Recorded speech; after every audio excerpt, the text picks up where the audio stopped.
So the Bank of Canada in their most recent meeting on March 8th announced that they're holding the pause on interest rates. What does this mean going forward for the Toronto real estate market, especially with regards to the spring market? Is it bad news? Is it good news? And so much more. So as always, let's not waste any time. Let's get to the video. Hello everyone, this is Sam from SaberiSixRealEstate and Remax Realtor Realty Inc. As always, welcome back to another video. If you're new to the channel, welcome. My name is Sam, a Toronto real estate agent working with buyers and sellers across the GTA. Thank you for joining me today. On this channel, we like to discuss all things Toronto real estate market trends, market facts, market news, buyer advice, seller advice, building reviews, and so much more. So if you find any of this content enjoyable, feel free to get in touch. Feel free to subscribe and follow. And as always, you can find my contact information on the screen and in the description box. So let's set the table quickly. As mentioned, the most recent Bank of Canada announcement with regards to their approach to the interest rate was March 8th. At the time of recording of this video, it is March 10th, essentially 2 days ago. Where leading up to the announcement, the consensus was that most likely the Bank of Canada will increase the interest rate by 25 basis points, or equally as likely, the Bank of Canada will continue and hold on its current policy of a conditional pause, meaning keeping rates where they're currently at. So neither a increase or obviously a interest rate decrease or interest rate cut, which a lot of people surprisingly predicted. To me, a somewhat ludicrous assumption or prediction. Well, a couple of days before though, consensus kind of shifted when the Americans, the Fed, decided to hike their rates. And once the Fed decided to increase rates, well, popular consensus shifted from, well, it can either be an increase or hold on the current rates, to more so it will definitely be an increase of 25 basis points. And the fact of the matter is, obviously now, 2 days removed, they did not increase it. As a result, it did come as an item of surprise to a lot of people, especially considering what the Fed in the States did. Now, whether this decision, the decision to hold rates where they currently are, is the right move for the economy or not, that's not the topic of this video, because I have my opinions. I think they should have definitely increased the rates. They can't fall behind the Fed too much, and we've seen the impact of that since then on the Canadian dollar. But that's a separate discussion. Here today, I'm here to discuss whether this will have an impact on the Toronto real estate market with regards to the upcoming spring market, which is seasonally speaking the hottest period within the Toronto and GTA real estate market. And furthermore, what have we seen thus far in March? Because think about it, we are in March, 9 full days at the time of recording of this video. And I'm curious how the market is performing month over month in this first couple of days, first full week, barely. So let's start with looking at sales, for instance, the first 9 days of March versus the first 9 days of February. So thus far within the Toronto real estate market, and here we're only truly considering Toronto, so nothing outside the municipalities such as York Region, Durham, Peel. Within Toronto, if we look at, for instance, condos, there has been 349 sales in the first 9 days of March 2023. This is in comparison to 346 sales in the first 9 days of February 2023. So sales for condos across all condo types within the city of Toronto are pretty even. Now, when we expand the geographic criteria, when we take a look at the GTA at large, GTA wide, we see sales are down with regards to condos overall, because in March of 2023, thus far 9 full days, we see a sale figure for condos of 578, as opposed to the first 9 days of February, we were looking at 609 sales. So since the Toronto figure is part of this, it is a safe assumption to say that the outer regions, the municipalities outside of the city of Toronto, have kind of dipped in the total amount of sales month over month. Keep in mind, this is only 9 days versus 9 days. It's a very small sample size. Obviously, if we were to do this for a year over year analysis, it'll be an entirely different story that I've covered ad nauseum on this channel. I mean, in fact, let me just show you an example of that. Because if you remember remember, as I just told you, in the first 9 days with regards to condo sales across the GTA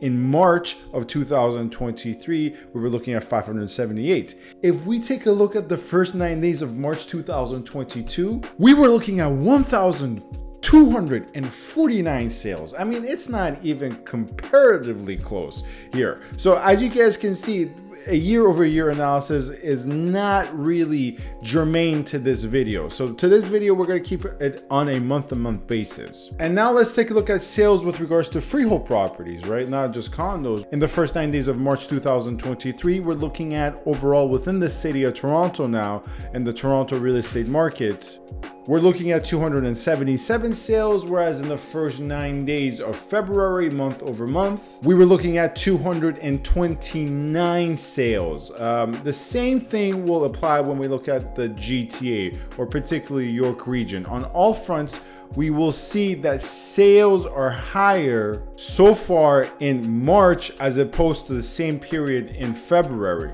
Once again, just to make clear, the year-over-year analysis would put all of this to shame. It was just a completely different market year-over-year. So we can safely say for the most part, so far in March of 2023, we see that the market in terms of sales is up for freehold properties and somewhat holding water, a little bit down outside the city of Toronto for condos, but in the city of Toronto, once again, pretty much holding water and even with regards to sales. So what does this all mean? Well, first and foremost, the jump that we saw from February to January, right now, we're not seeing that same jump really with regards to sales from February to March. But buyer activity has definitely picked up, because thus far in March, I've noticed an increase in buyer activity. One of the metrics which I use to determine the increase of buyer activity on the more quantitative side, because on this channel, here comes the catchphrase for the people who watch this channel for a long time and are probably disgusted and exhausted by me saying this every single video, but I don't only go based upon the quantitative, I also go based upon the qualitative as well.